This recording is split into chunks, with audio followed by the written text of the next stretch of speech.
Good evening, and tonight we are going to be talking about word-for-word scripts that you can use to save money right now. I'll tell you what, I'm just going to give you the scripts first, and then I will tell you how to use it. So here is the script you can use, pick up the phone, call, and save hundreds or even thousands of dollars right now. This is what you tell them.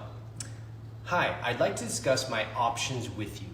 I've been a good customer for 3 years, and COVID-19 is making it tough for me to continue my usual payments.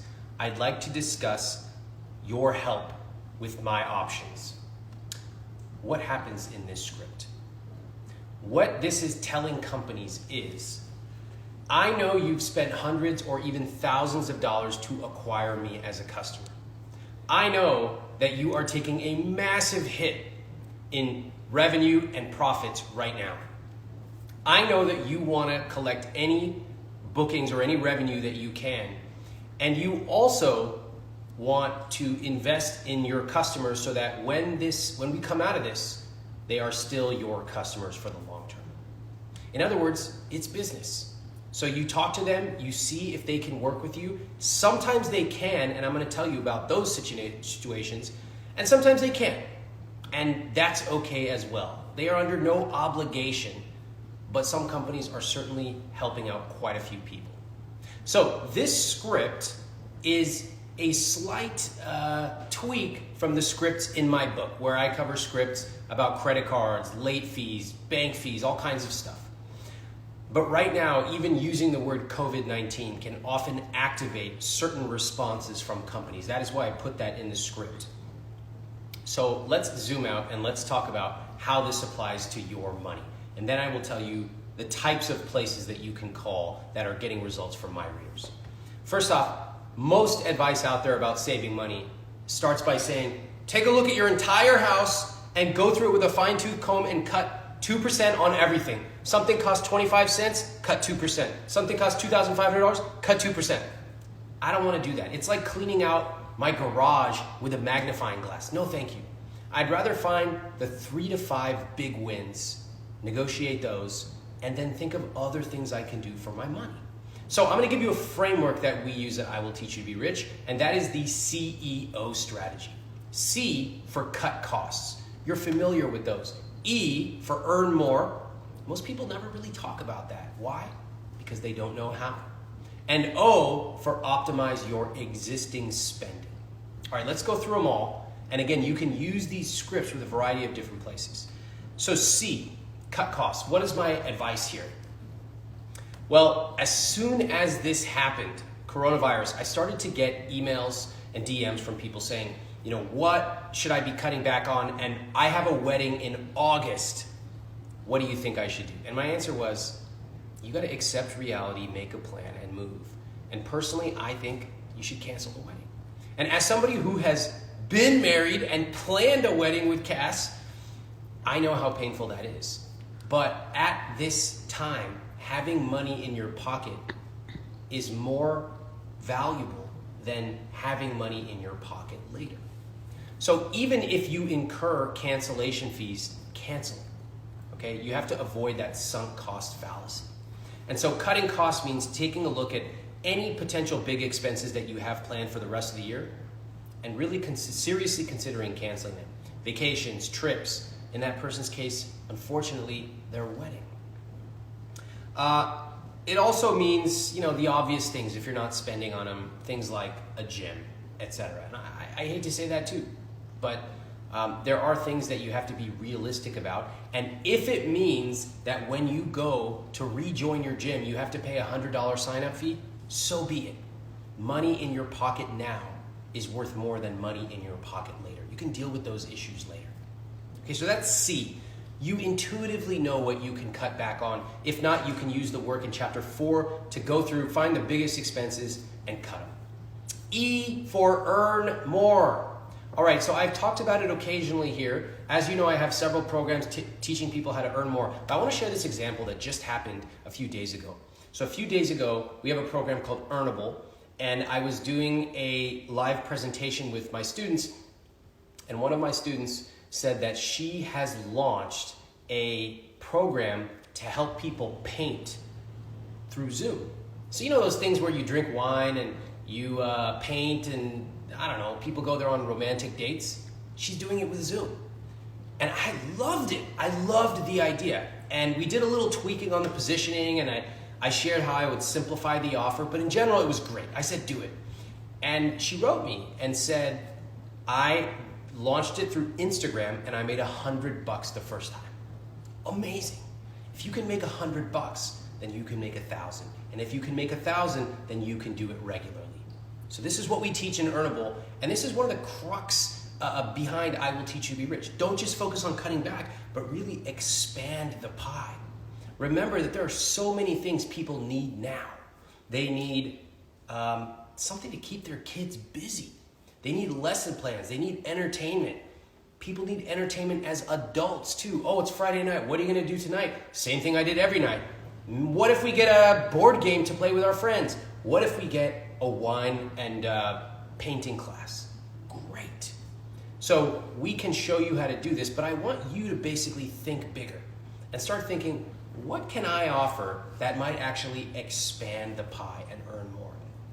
Of course, with earning more, there's starting businesses, there's negotiating salaries, and there's many other strategies that you can use for earn more. A couple of them that people neglect right now. If you are unemployed, file for unemployment. You should take advantage of the resources made available to you. If you are a business owner, file for everything that you are eligible for, PPP and everything else. Speak to your accountant. These are opportunities made available to you. You should take them. And I know it's difficult. There are some people who have been writing me who as recently as 2 weeks ago, 3 weeks ago, were fully employed, great jobs. And suddenly, they don't have a job. And it can be very psychologically devastating to go from a high-earning job to not having anything. And again, I go back to that framework that I offered several weeks ago. Panic is bad, but overreaction is good. You gotta take an honest look at what's going on, make a plan, and move. And if that means you are unemployed recently, it's likely not your fault. And if it doesn't matter. The point is, what's the plan? What are we gonna do? And my high recommendation for you is file for unemployment as quickly as you possibly can. All right, that's another way on the earning more. Now let's talk about optimizing spending. Something that is highly neglected. I remember when I started way back, I was writing I Will Teach You to Be Rich, and I did this thing called the Save $1,000 in 30 Days Challenge. And there were so many people who were so pissed off at me.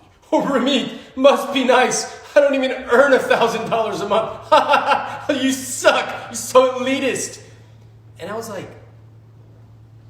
what is your problem?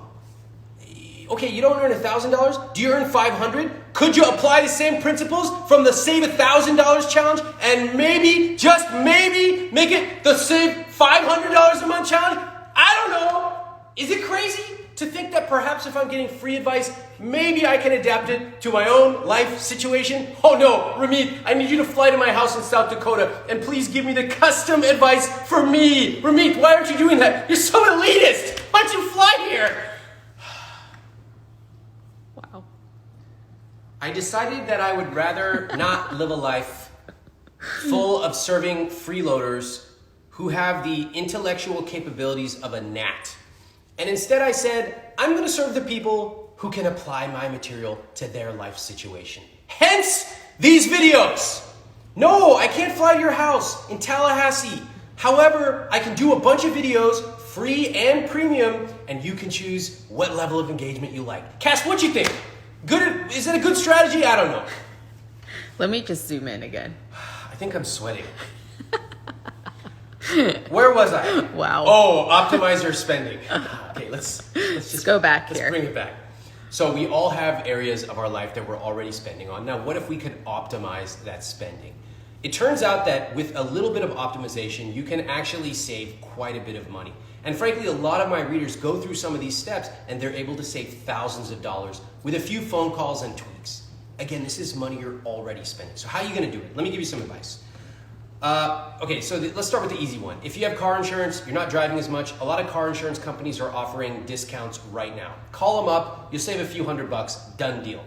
The bigger win from that is not necessarily the money, because the money is relatively small. It's the fact that a lot of you don't believe this actually works. Oh, Ramit, yeah, maybe if I had the magical words you do, then I could do it. But I don't know, I don't use Geico. I use this, and it's some weird thing.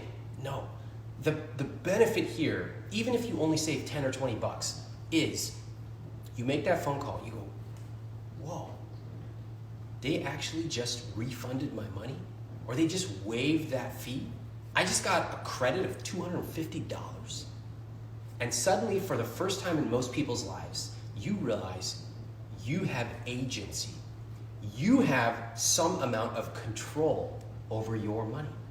You see, for most of us, we've grown up where the bank is the same bank our parents use, so we just have it, and somebody raises our interest rate and we just pay it, and then somebody gives us our pay and we just accept it. But I'm teaching you how to take control, even if it's $5 or $10. And that's a magic moment. So call your car insurance company up. Then your cable company. Times are tough. I'm having trouble, if indeed you are. What can you do? I'd like to discuss options. How can you help me out? Boom. A lot of them save hundreds of dollars a year right there. Now it's starting to add up. Your credit card company, call them up. Oh, you didn't follow I Will Teach You to Be Rich and you got into credit card debt and you have an $11,000 balance at 14.99%? Time to make that phone call. Many credit card companies now are holding off. They're allowing you to pause payments, at least for a couple of months. No fees. Make sure you're paying no finance charges, no interest. And some of them are, I show you in the book, how do you lower your APR? Don't forget to ask. I have people who lower their APR by a huge amount. And the bigger your balance, the more you can save. So call those credit card companies up. Student loan payments. This is a huge deal. The bigger your student loan is, the more people ignore it. Don't do that. Don't put your head in the sand. The loan is not going away. So if you call them up, they're going to work through your options. And student loan companies are often doing things as well. I've heard a lot of stories from IWT readers. Also remember, most of you have never gone to a student loan payoff calculator. Google that, student loan payoff calculator. You can type in how much you owe, you can type in your interest rate, and you can simulate if you paid an extra 20 bucks a month, 50 bucks a month. For some of you, an extra $50 to $100 a month would save years off your total debt payoff. So I want you to take control. Don't just let them decide. Those companies want you to stretch it out and pay more in interest. No, you decide. And if you need to put those payments on pause, again, no finance, no interest charges, because the cash is more important to you right now, talk to them about it. See what options they'll give you. Finally, rent. Yes, some landlords are even being flexible. Call them up. Say, look, this is the situation. What can you do to work with me? And some landlords are doing a variety of things. They're pausing payments. They're waiving payments in some very rare cases. But you need to make a phone call. To zoom out again, why would any of these companies work with you? Because they spent a lot of money to find you. They know that it's better to collect some than to collect none. And they know that when this recovers, they want you to stay. They want good customers who stay for a long time. So that is the psychology here of making these phone calls. Now, as we wrap this part up, we can go to some questions, Cass. If people have got them, they can type them in the question box. Yes. And we will answer those. But overall, I just want to just re-emphasize that main point. There's a lot of advanced things that I talk about in my material when it comes to, once you've got a substantial amount in your portfolio and what are all these things you can do and investments and all that stuff. We also talk about some of my students. I feature them sometimes. This person made $200,000 last year with their side business. Okay, great. But you can see that it all starts with something as simple as a phone call. Something as simple as calling up one of the companies that you pay regularly, your cable company, your cell phone company, and saying, hey, what can you do? Work with me. And that phone call is so intimidating to people, and yet when you take control, you will be surprised at the kind of results you get. As you can probably tell, this isn't just about money. It's about taking control in all parts of your life. Cass? Do these scripts also work by email or only calling? They work by email sometimes, but it's better to do the phone call. Why? Because number one, you can get escalated. So if they say no, you say, okay, can you transfer me to your customer retention department? And two, I hate the idea, especially, Gen X, millennials, the idea that we can only do things by email. I hate these stereotypes about younger generations. Like, I'm young, I still use the phone if I need to, although of course I prefer texting and email. And sometimes for negotiations, you always want to have voice communication. So whenever I did a salary negotiation, whenever I did any kind of cell phone type, that kind of negotiation, always on the phone. You will become a better negotiator by listening and reading the intonation and, if possible, the body language of the person you're speaking to. Okay, so this woman booked a flight and a cruise, and they won't give her refund, will only give her vouchers. How would you respond to get the money back? Okay, I have two things to say. So first off, you probably got a lot of time right now, so you can actually pull up all the terms that you agreed to and read through them. And I say that because there's a lot of companies that are really trustworthy. And generally they do the right thing, but once in a while, one of their customer service reps might make a mistake. However, airlines are not those companies. They will screw you at every opportunity. In fact, they're almost built to do that. And so there are so many reports of companies where the airline screws them until somebody from the New York Times writes them and says, hey, why'd you do this? I'm a consumer reporter, and you did. They're like, oh, sorry, I don't know how that happened. Yeah, you know how it happened. You built up your KPIs so that customer service manager made that happen. So step one, read through your terms. But step two is they may have actually put that in the terms. So if that is the case, they're under no obligation. So in that case, I really want to emphasize this point. They're under no obligation to help you out. If it's not in the terms, then that's that. And so you have to accept that. That is part of negotiating. It's knowing that you can ask, but if they're not entitled or required to do it, they don't have to. We're about to start apartment hunting. Any tips on negotiating rent before signing a lease? Oh yeah, I would be negotiating hard because nobody is moving right now, and you can do a variety of things. I actually had somebody who just wrote me, what did he do? He saved like thousands of dollars in 1 year. I think he offered to prepay the next 2 months. So depending on how much you have, you can do all kinds of stuff. First off, you need to put yourself in the mind of this landlord. They're losing money. They're desperate to have somebody in there, and nobody wants to rent right now, depending on where you are. So you have a lot of leverage. So what can you do? You can say, look, first off, here's the comps for other places. I think you're priced too high. This is my offer. And or you could say, I'm willing to pay 6 months or 12 months in advance right here in order for you to knock off, let's say, 2 months of rent, right? Cash in the bank, here you go, take it right now. Of course, the best option when it comes to negotiating is having other options. So if you've got other places, you don't fall in love with this place, it's just an apartment, that would be your best opportunity to get a good price. All right. How to negotiate savings on educational programs you're trying to join? Like what? I don't understand that question. I don't know. Okay. What fragrance does Ramit wear? What is this, like serial killer night tonight? What fragrance? He's all natural. Okay, wait, hold on. What is the creepiest questions that someone could ask? Oh my gosh. People have been asking where we are, which is really creepy. We're in front of a fireplace. What's wrong with you? Yeah. You freaking creeps! No, they want to know like where we are. That's where creepy. are you? Oh, no. Why do you want to know? No reason. Just curious. We're on planet Earth. That's where we are. You remember what happened with that photo we posted once? Okay, listen. I posted this photo. We went on a hike in Puerto Rico. And it's in a rainforest called El Yunque. So we have a photo. It's literally us with trees behind us. There's nothing identifying, okay? And we post it. Within 30 minutes, somebody goes, El Yunque. I was like, what? I was like, the NSA doesn't know shit compared to Instagram. These guys are crazy. You guys are crazy. And now you're asking my fragrance? Why do you want to know my fragrance? Oh, no reason. I just want to wear your skin like a raincoat. I don't think so. That's creepy. Okay. Was that a man or a woman who asked that, by the way? I can tell. That's pretty funny. My company is offering voluntary layoffs. Severance is 1 week per 1 year of service. What are your thoughts? I don't want to speak about this because I'm not expert enough. So unfortunately, I'm going to pass on that one. Okay. Advice for people who feel super behind. 30 years old, no savings, 40K in 401k. Okay. Let me restate the question so everybody hears it again. I feel behind. What is your advice?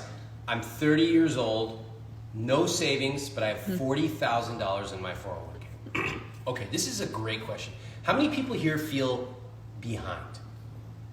Like, maybe you graduated with a lot of debt. Maybe in your 20s you just didn't care about buying New York Times best-selling book, I Will Teach You to Be Rich, and following every single piece of advice, even though it only would have taken you 6 weeks. Anybody here? Anybody make the biggest mistake of their life financially? Okay, that's okay. I have compassion as long as you're watching now. Fine, we're all friends.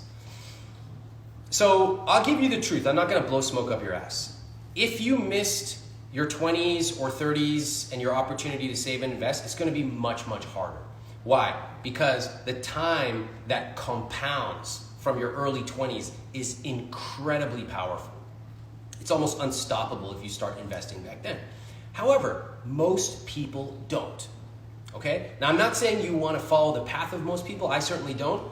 But we should also acknowledge that, most people just don't think about that stuff in their 20s.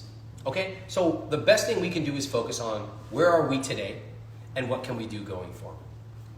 So if you are 30, you have no savings, the single best thing you can do is to get extremely aggressive about your income, your savings rate, and your investing rate. And that means you need to get very honest with, do you have a job that is paying you the kind of money that you need to hit your goals? Oh, you don't even know what your goals are yet.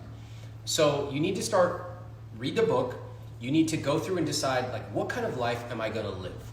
If your answer is, I want to fly on jets, that's probably not going to happen. If your answer is, I don't know, I just want to be comfortable and go on vacation, I want you to get a little bit more specific, okay? You're 30. That's that time where you could just be like, I don't know. The time, if you want to actually save and get ahead now, you need to have a vision of where you want to go. There are lots of things you can learn from this and other sources. You can learn, for example, about the 4% rule. You can learn about how much you need in retirement. You can learn how much you need to make to live a certain lifestyle. These things are all findable. They're searchable. So let's just say that you decide you need to make $100K a year. Let's just say. And right now you're making $75K a year.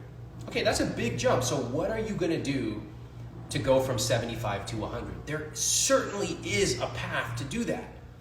Are you going to change jobs? Are you going to change industries? Notice that I'm leaning forward. I'm saying, what are you going to do? Tell me your plan. Think about it.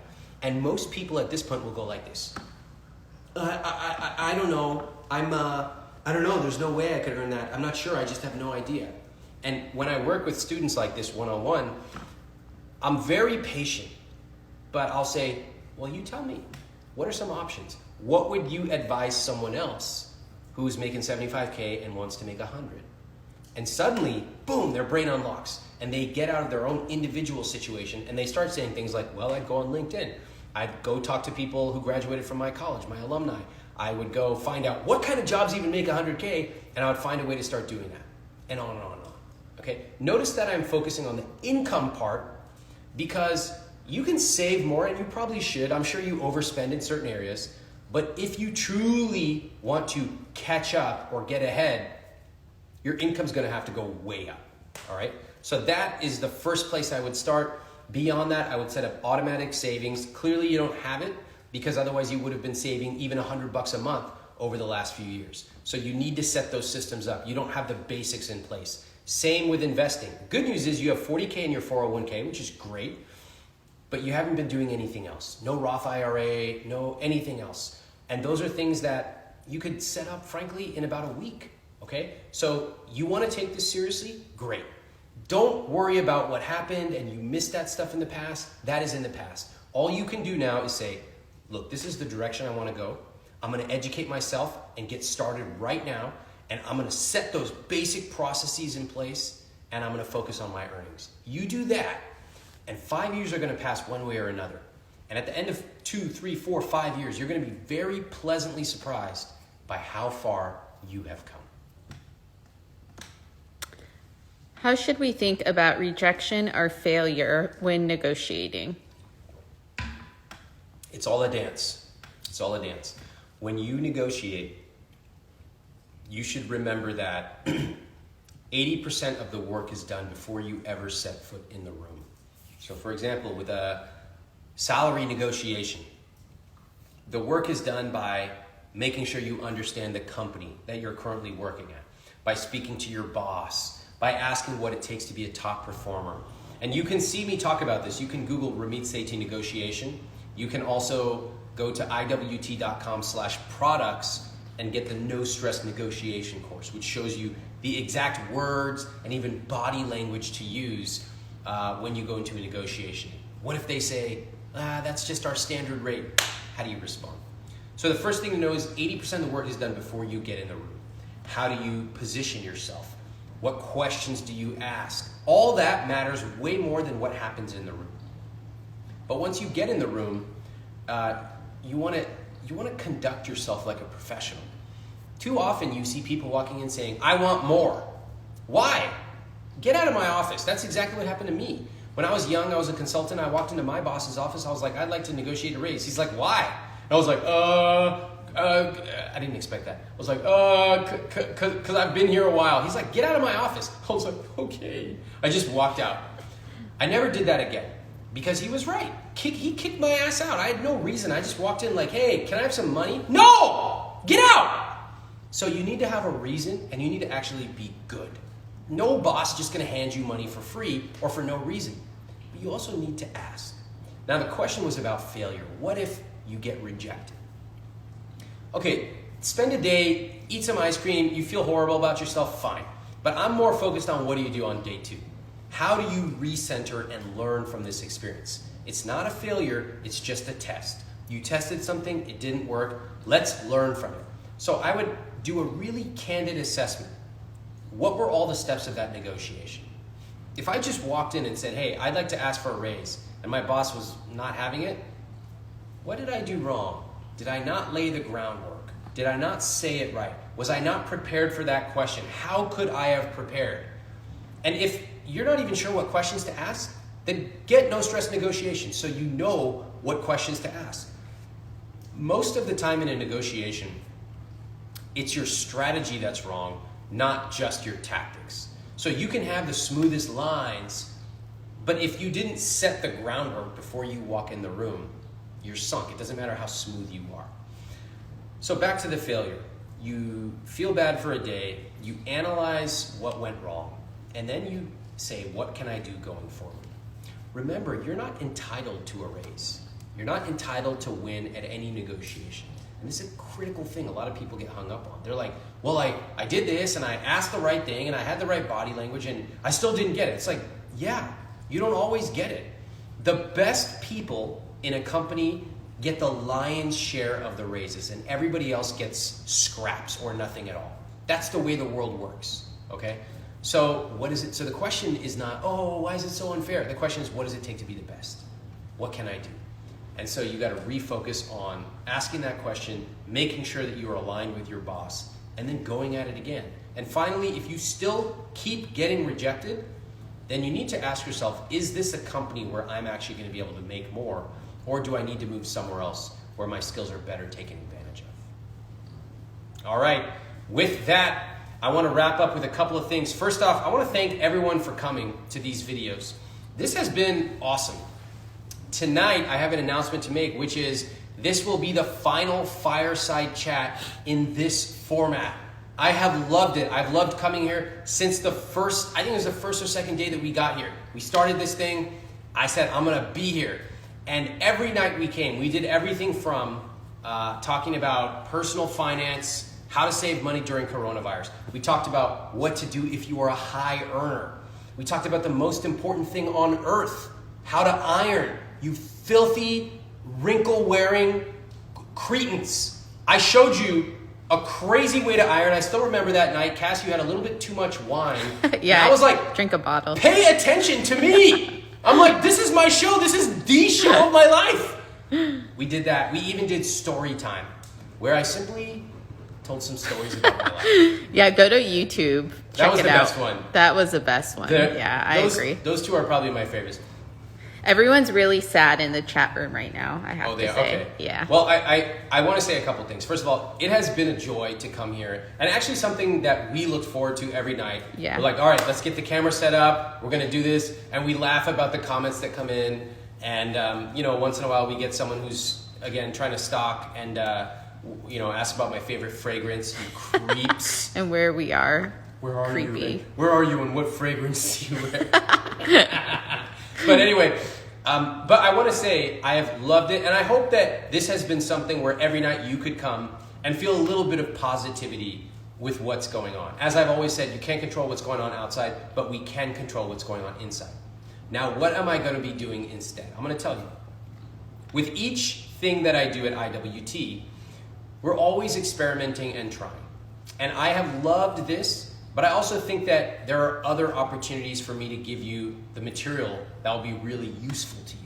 So you may have seen some of these Instagram videos that I've been posting out there. You may have seen some of this YouTube stuff that I'm doing. Some of you have even started asking me about some of this other stuff that I do behind the scenes. Like, for example, would it be helpful for you to see me actually coaching somebody one-on-one? I think that would be awesome, but that's hard to do in a format like this. So, please stay tuned. I have a whole bunch of new stuff coming out. I'm not disappearing. I'm not going anywhere. In fact, when did I start this thing? 2004 is when the blog started. That's 16 years. I'm not going anywhere. I love this. This is my rich life, all right? But I'm always experimenting with the format so that I can offer something amazing. So stay tuned. Tell your friends, and I will see you soon in a different format. Thank you so much. Oh, tag a friend too. Share it. Like it.